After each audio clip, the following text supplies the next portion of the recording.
Oh! What has you frustrated this morning? Trying to design a spring for one of our new lawnmower decks, and I don't know how to start. I think I can help. Which spring are you trying to design? The main tension spring that tightens the deck drive belt. That's a very important spring to design. If the belt is too loose, it could slip, and the mower won't cut grass. If the belt is too tight, it could break.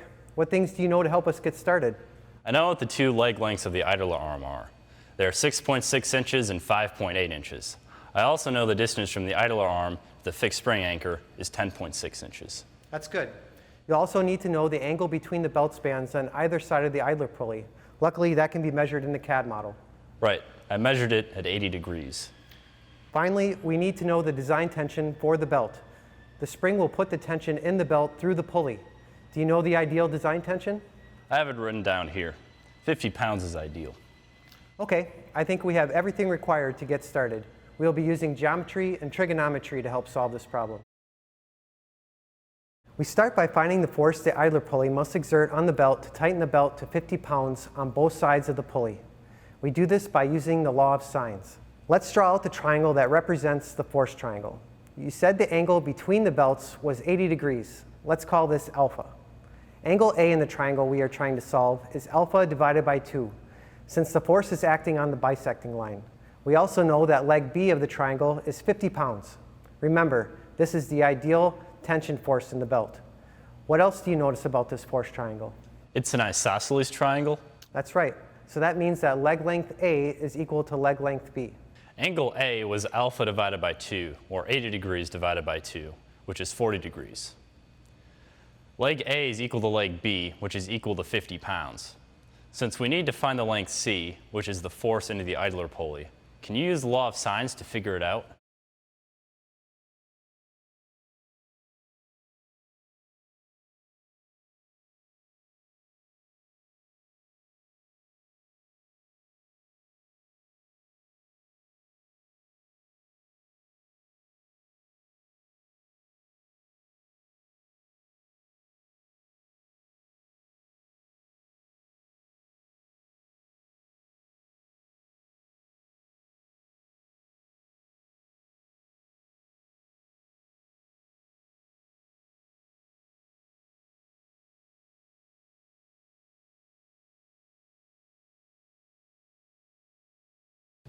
That was a great first step. Let's move on.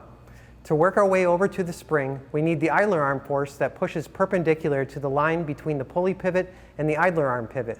How could you find that? I can find it if I draw a right triangle and use the force I just calculated as a hypotenuse.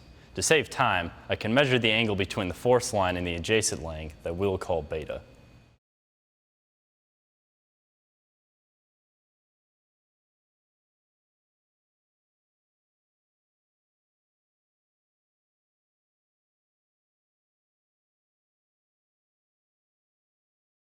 Good.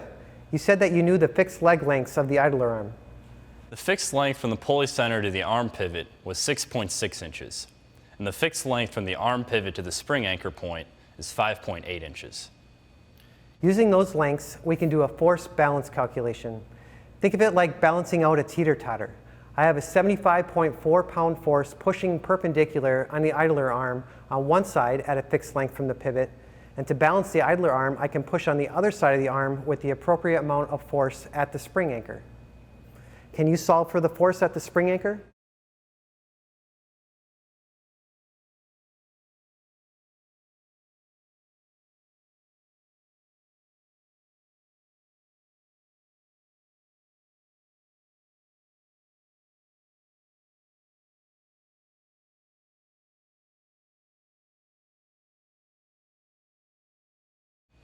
But that is not the direction the spring is pulling. I need the force in that direction to design the spring. Exactly. From here, we will find the force in the spring. Do this by drawing two triangles, a large obtuse triangle and a small right triangle. We will have all the leg lengths of the large triangle. Can you find angle A using the law of cosines?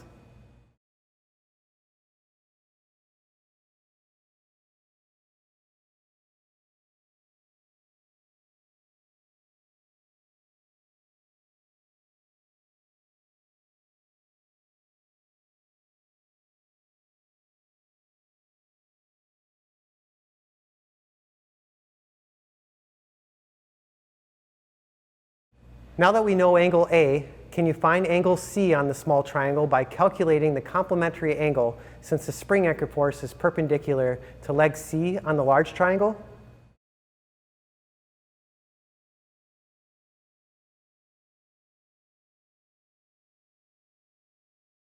One final step. We know angle C on the small triangle, and we also know that the force perpendicular to the line from the arm pivot to the spring anchor. Finding the spring force is as simple as solving the right triangle for the hypotenuse.